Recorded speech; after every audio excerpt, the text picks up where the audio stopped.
మాటి మాటికి ఇలాంటి లక్షణాలు మీలో కూడా కనిపిస్తున్నాయా? అయితే వెంటనే మీకు బ్రేక్ అవసరం. నేటి కాలంలో చాలా మంది డిప్రెషన్ తో బాధపడుతున్నారు. దీనికి ప్రధాన కారణం గతి తప్పిన జీవన శైలి. అధిక ఒత్తిడిని సరిగ్గా మేనేజ్ చేయకుండే పరిస్థితి చేయి దాటిపోతోంది. అయితే చాలా మంది ఒత్తిడిని దినచర్యలో భాగంగా పరిగణించారు. ఫలితంగా సమస్య క్రమంగా ఆందోళన, ఒంటరితనం, నిరాశకు దారితీస్తుంది.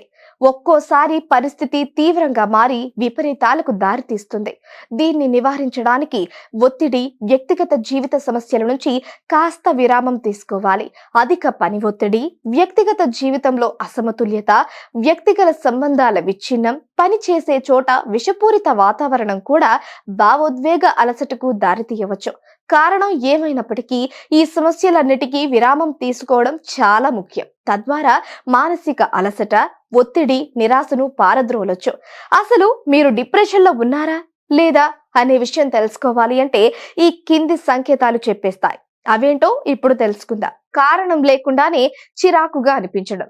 చిన్న చిన్న విషయాలకే మనస్తాపానికి గురై అధిక కోపానికి గురైతే అది డిప్రెషన్ అని అర్థం చేసుకోవాలి.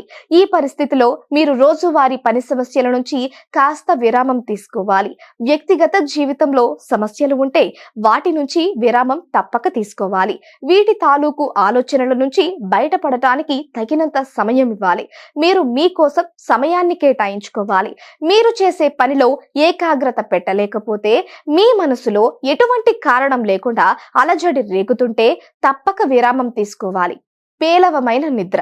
సరైన ఆహారం తీసుకొని పూర్తిగా ఫిట్ గా ఉన్నప్పటికీ నిస్సత్తువ ఆవరించడం, కంటి నిండా నిద్రలేకపోవడం, రాత్రి ఆలస్యంగా నిద్రలేకపోవడం లేదా పదే పదే మేల్కొనడం వంటివి అనుభవిస్తే అది మానసిక సమస్య కావచ్చు. ఇవన్నీ మానసిక అలసటను కలిగిస్తాయి. ఇలాంటి సమయంలో పని నుంచి విరామం తీసుకోవాలి.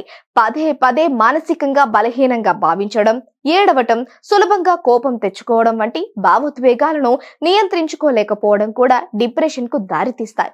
తరచూ ఇలా జరుగుతూ ఉన్నా కూడా దుఃఖం, కాసేపటికే ఆనందం, అకారణంగా కన్నీళ్లు కార్చటం, పగ, విద్వేషం వంటి లక్షణాలు కనిపించినా నిర్లక్ష్యం చేయకండి. ఇవి కూడా డిప్రెషన్ కు సంకేతాలే.